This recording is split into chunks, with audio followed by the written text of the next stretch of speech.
Welcome to Dose with Grace. I hope you're doing well and taking very good care of your health. Today is Mohini Ekadashi, and Ekadashi is the day we celebrate and we pray to Lord Vishnu and Lord Narayana, the one who is managing this world, that energy. And today is also Gita Jayanti. So, about 5161 years ago, today is the day when, for the first time, Srimad Bhagavad Gita was spoken to us, the people at that time. And today, we are having Bhagavad Gita available to us in the form of books. There are e-books, and then there's so many versions of it available on the internet, where people are teaching Bhagavad Gita, and we have a very, very easy access.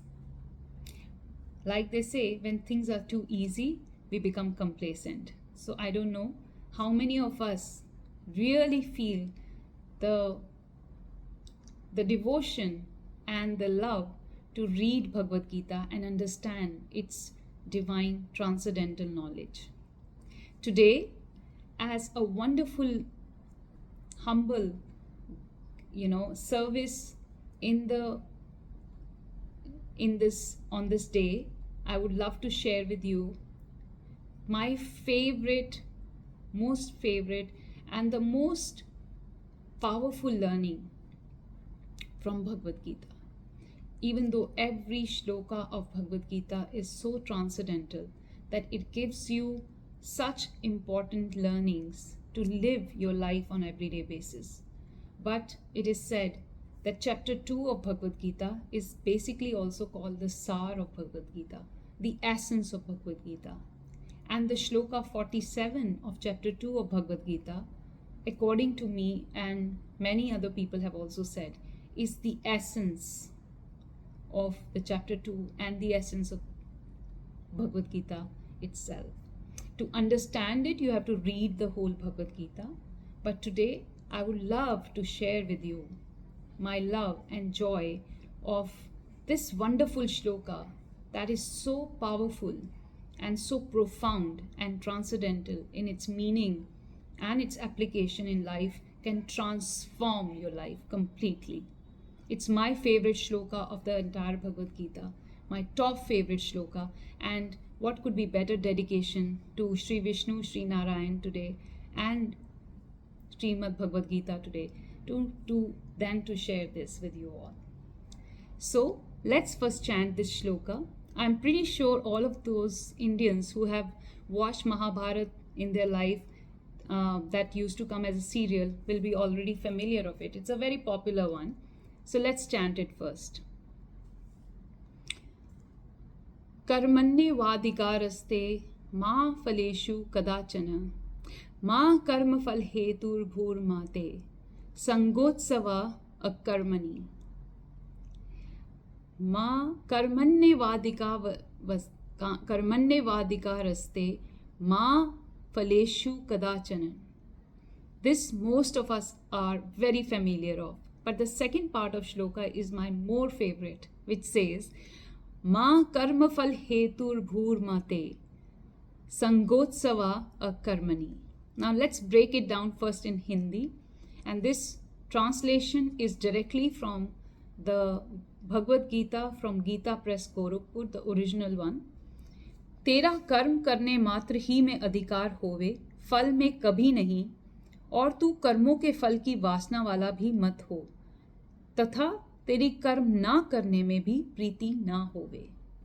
So here Shri Krishna has very clearly said that कर्म करने मात्र में अधिकार है, कर्म के फल में कभी नहीं. And the word that he uses, that कर्मों के फल की वासना means lust, भी मत हो, तथा कर्म ना करने में भी प्रीति ना होवे. Now the English translation is, you have the right to perform your duties, but you are not entitled to the fruits of your actions. Do not let the results of your action be your motivation, nor let your attachment lead you to inaction. The second part of shloka is actually my more favorite, which is, do not let the results of your action be your motivation, nor let your attachment towards what? Towards results, towards success, results, positive outcomes, lead you to inaction. Now you may ask, how can that lead you to inaction? That should rather drive you. Yes, it drives you until you keep getting positive results. It drives you until you are getting why you put in your all efforts.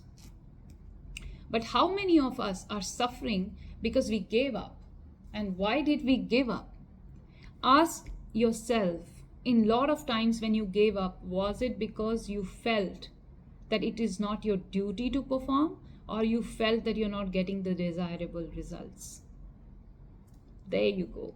That is why whenever we don't get the results, ultimately, if not immediately, but as gradually this keeps happening, eventually it will lead us to inaction. We will cease to do that duty that we were performing, wanting a certain outcome. Whereas Sri Krishna clearly says that you have the right to perform your duties, but you're not entitled to the fruits of your action. That part of the shloka itself is so difficult for us to understand, that 100% of our problems are because we are waiting, we are upset because we didn't get the conducive results. We are upset we didn't get the results, or we are upset we didn't get the success. And the second part of shloka we don't even enter into understanding, which is, do not let the results of your action be your motivation. That is always our motivation. And do not let this attachment lead you to inaction. He doesn't say that it will, but it says it, do not let it, which means that clearly he knew it will. The more we are attached to success, the more we are attached to the outcomes, the more we will see that we become inactive once that doesn't come through. And in this world where everything is measured through either tangible or intangible success, when a child enters the school, parents inculcate in a child, go and get the first position. Learn because it will help you in future and you will get a great job and name and fame. Education is never considered to be a means to an end. That having knowledge and education is the wealth that you're generating for yourself. That itself is opening your mind to learn, having curiosity. But we always want to see tangible results. First of all, in the form of results in marks, and then in the form of getting something from that education, and then in the form of making assets, name and fame, and there's no end to it. And that greed is what is called as vasna, which is actually a vritti, and that is what Sri Krishna has mentioned in this. फलों के कर्मों के फल की वासना वाला मत हो, तथा कर्म करने ना करने में भी प्रीति ना होवे. And then if you will remove your attachment from the results, automatically the final part of the shloka, which says that karm na karne mein preeti na hove, will not ever happen. After Bhagavad Gita, when I had started reading Srimad Bhagavatam, there were two words that were very clearly that stuck me, was that your sadhana or your aspiration or curiosity towards God should be unmotivated and uninterrupted. Imagine, unmotivated, uninterrupted. These are the two words that echo throughout Bhagavatam, Srimad Bhagavatam. You may wonder, how can something be so powerful and so deep and such a long journey be unmotivated? Here you have the answer. Let your actions not be motivated by the, let you not be motivated. Do not let your actions, results of your actions be your motivation. That was meant by unmotivated. Because If your prayers, if your bhakti, if your duty, if your actions are unmotivated, they will sustain, they will continue, because there will be sense of duty. You're just doing it because of your sense of duty, and your sense of duty will always be there. But if they will be motivated with something, when as soon as that carrot is away, or for a long time it's denied to you, that motivation will end. And then there will be that interruption. So unmotivated only can be uninterrupted. This is very, very profound and a very powerful shloka, which is the essence, according to me, of Bhagavad Gita. And it's not very difficult to put in your life.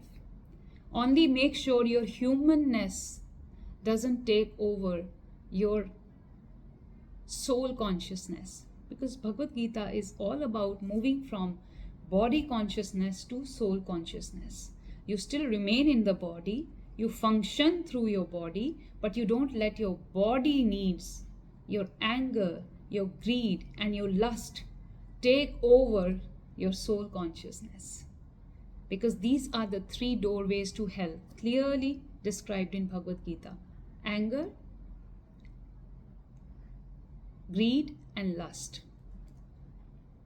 To end this wonderful life nugget, and this life nugget is a beautiful transcendental knowledge from Sri Krishna himself, from the God, the Supreme Consciousness himself.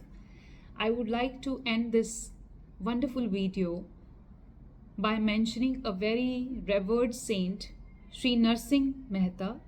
He is a Vaishnav saint, and he had created this wonderful bhajan, which I'm sure is very popular, so you may have heard of it, Vaishnav Janto. And I would like to narrate few lines because they completely synchronize and they align with the philosophy of the chapter 2, shloka 47 of Bhagavad Gita. And it goes like this, and you can sing with me.